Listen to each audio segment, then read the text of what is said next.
I don't know how well this GoPro is going to pick up my voice, but we're on the way out the door. I do apologize. Been a little bit under the weather. Trying a new little GoPro mount here.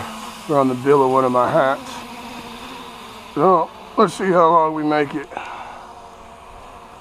I'll turn these lights off. Give me a little more battery life. There we go, on the way to my buddy's house.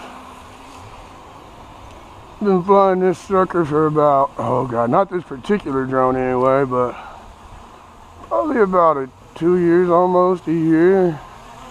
It's been crazy, dude. This little Hubsan is a little bad little machine. I love it. You can tell by the tape that she's had her share of knockarounds, but as you can tell, she's still flying. I have lost a few of these while flying. No big deal. Well, I mean, it was at the time because I was still a novice pilot, flipping out about losing money, but I think almost every one of my fly-offs were pilot error. I really can't blame the drone. All but one, which I'm not quite sure, but I may have just got struck by lightning. I don't know. It was kind of a iffy time to be out flying. But that's probably the only drone that I flew off out of eye range. Yeah, that's my fault. And never seen it again. But like I said, there's a good chance I think that one got struck by lightning. We started off at I think an 8.2 on this battery. We're not doing too much, I ain't made it too far. We're at 7.7 now, 7.6. Man, there's so much vibration in those props. Well, not the props themselves, but my motor arms. Excuse me while I light a cigarette.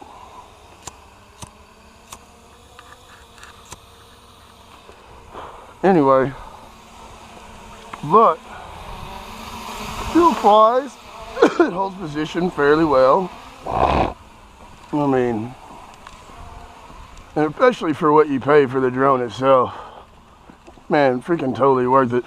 You can find one on eBay, like 80 bucks, bro, drone by itself. And that just depends on if you're trying to get extra batteries, extra props, all that type of jizzle jazzle. But I'm trying to smoke a cigarette and walk and talk, so that's doing more. And I'm also flying a drone. So that's a little bit more than trying to walk and chew bubble gum. So I'm gonna chill out for a minute on the speech. Just let you watch me fly for a minute.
Let's try out follow me for a little bit. What do you think? Nope, not up high enough. And I've learned that too. Apparently this drone likes to be up at a certain distance for the follow me actually wants to work. We're sitting at about a 1.6, 1.7 meters above the ground, but that is changing because my elevation is changing. I haven't changed the drones, but you can tell I'm going downhill a little bit here. So we'll just keep going. Good news, I do have Clarice with me. She's in the bag. You guys will see her later.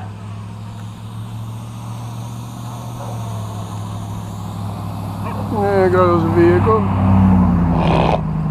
Nice little shot of that while I'm carrying my drone shit with me. If you're wondering what that giant pack is.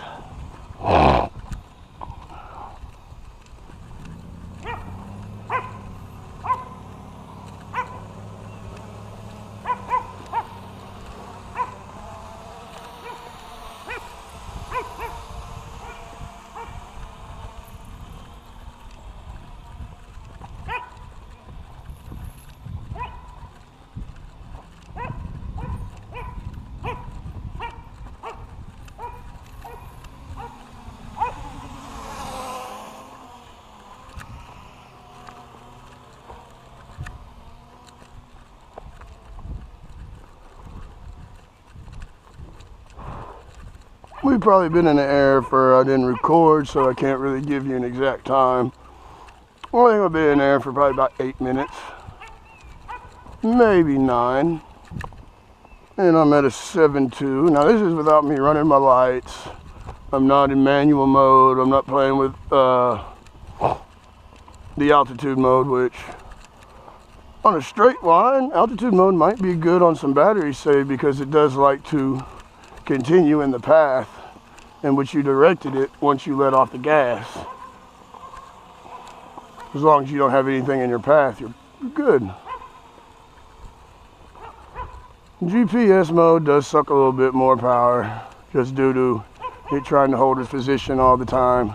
It's a lot of packets it's sitting back and forth, especially with all the extra vibration that's in my drone. And I will tell you that when flying these in GPS mode, vibration bad, vibration very bad. I've tried it at least twice without properly, I guess for lack of better terms, wrapping more duct tape around it to keep it stable. Oh my God, dude, that vibration will send the gyro into such a tizzy that if you own one of these, you know you cannot switch this bad boy into manual mode without landing it, disarming, going into the settings, and turning it to manual. Bro, this thing will get so choppy that that's exactly what it'll do. It'll flip into manual mode all by itself. It's a trip.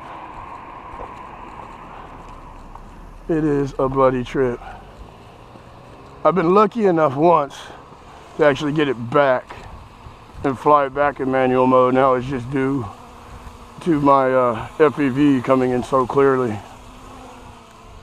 I mean, I love this thing, dude. It's a lot of fun. I don't know if you can see that or not, but flying around, checking shit out. Good old casino here.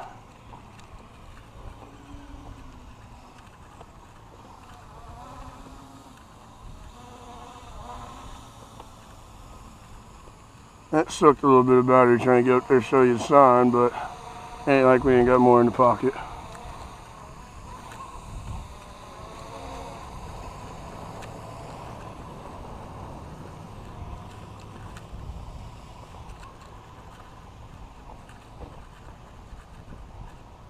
It's kind of cold. I did bring my flight gloves, but what genius. Forgot to put them on before he walked out the door. But I guess we can rectify that situation. And I go for this battery swap here in just a minute. I have made it down to a 7.1, which usually is about the time when I will pop these batteries out, because they already take forever to charge without a speed charger. And I just don't like running my batteries that low. It's just not good for them. But we're at a 7, and I'll let you know this, I have learned you can run these batteries as low down flying as a 6.5, which is incredibly freaking dangerous, but you can make it to 6.5. But at 6.5, excuse me, you better be landing.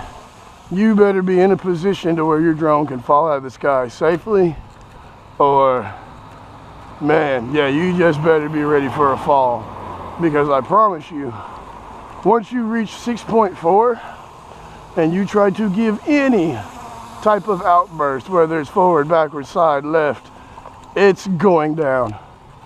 And this is from personal experience. I've done that at least 5 or 6 times.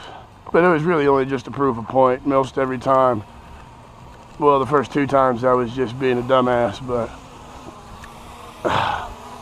we're still flying. Once we get to come and go, we'll go ahead and switch this battery. I'm still sitting at a comfortable 7, but I'm really not trying to see 6.9.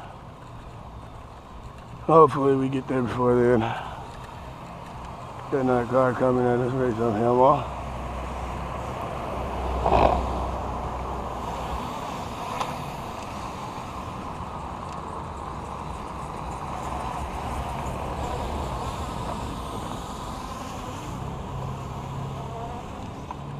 taking power lines and crap over here. She's acting a tad bit unresponsive.